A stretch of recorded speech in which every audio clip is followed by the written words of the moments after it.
Hello दोस्तों, नमस्कार। Pradeep GS knowledge में आप सभी का स्वागत है। इस वीडियो में हम लोग भारतीय संविधान के सभी अनुसूचियों के बारे में जानेंगे।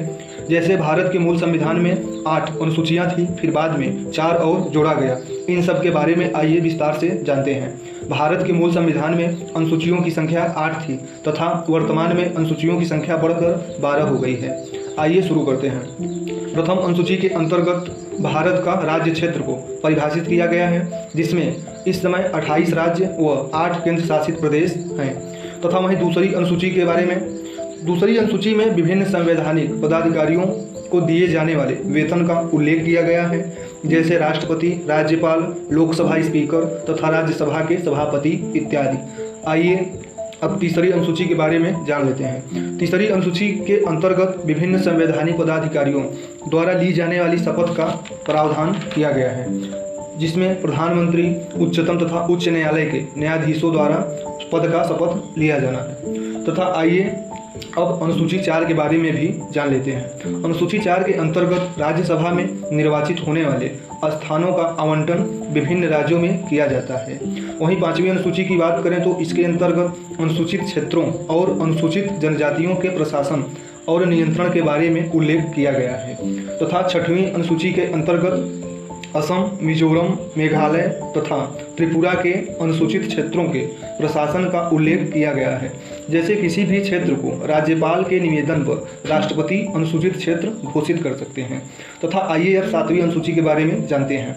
7वीं अनुसूची के अंतर्गत केंद्र और राज्यों के बीच विषयों का बंटवारा करते हुए 3 सूचियों में शामिल विषयों का उल्लेख किया गया है। तथा जैसे संघ सूची, राज्य सूची तथा समवर्ती सूची का प्रावधान किया गया है। तथा वहीं संघ सूची में 97 विषय शामिल तथा राज्य सूची में 66 विषय और समवर्ती सूची में 47 विषय शामिल थे।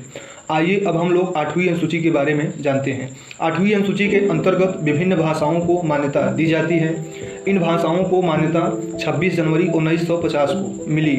वह मूल संविधान में 14 भाषाएं थी और बाद में बढ़ाकर जो कि वर्तमान में 22 भाषाएं शामिल हैं।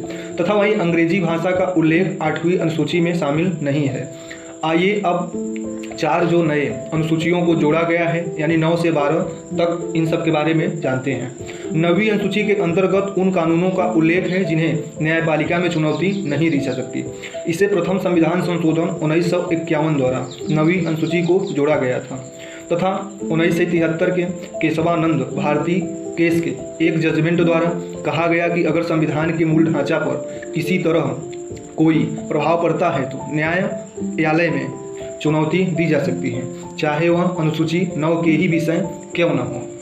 आइए अब 10वीं अनुसूची के बारे में जान लेते हैं। 10वीं अनुसूची में दल बदल विरोधी कानून से संबंधित है। इसे 52वें संविधान संशोधन 1985 के माध्यम से जोड़ा गया। उस समय राजीव गांधी जी प्रधानमंत्री थे। 52वें संविधान संशोधन द्वारा ये व्यवस्था किया गया कि यदि किसी दल के 1/3 से कम सांसद या विधायक दल छोड़ते हैं तो उनकी सदस्यता समाप्त हो जाएगी। फिर बाद में इसे बढ़ाकर 1/3 से 2/3 कर दिया गया। दल बदल के संदर्भ में संबंधित सदन के अध्यक्ष या सभापति उस सदस्य का सदस्यता समाप्त कर सकते हैं। तथा वहीं आइए अब हम लोग 11वीं अनुसूची के बारे में भी जान लेते हैं। 11वीं अनुसूची के अंतर्गत पंचायती राज संस्थानों द्वारा किए जाने वाले 29 विषयों का उल्लेख किया गया है। तथा इस अनुसूची को 73वें संविधान संशोधन 1993 के माध्यम से जोड़ा गया। आइए अब हम लोग अंतिम यानी 12वीं अनुसूची के बारे में भी जान लेते हैं। 12वीं अनुसूची के अंतर्गत नगर पालिकाओं के द्वारा किए जाने वाले 18 विषयों का उल्लेख किया गया है। तथा इसे 74वें संविधान संशोधन द्वारा इस सूची को जोड़ा गया। फिलहाल इस वीडियो में इतना ही। जानकारी अच्छी लगे तो प्रदीप जीएस नॉलेज चैनल को जरूर सब्सक्राइब कर लें। वीडियो देखने के लिए आप सभी का धन्यवाद।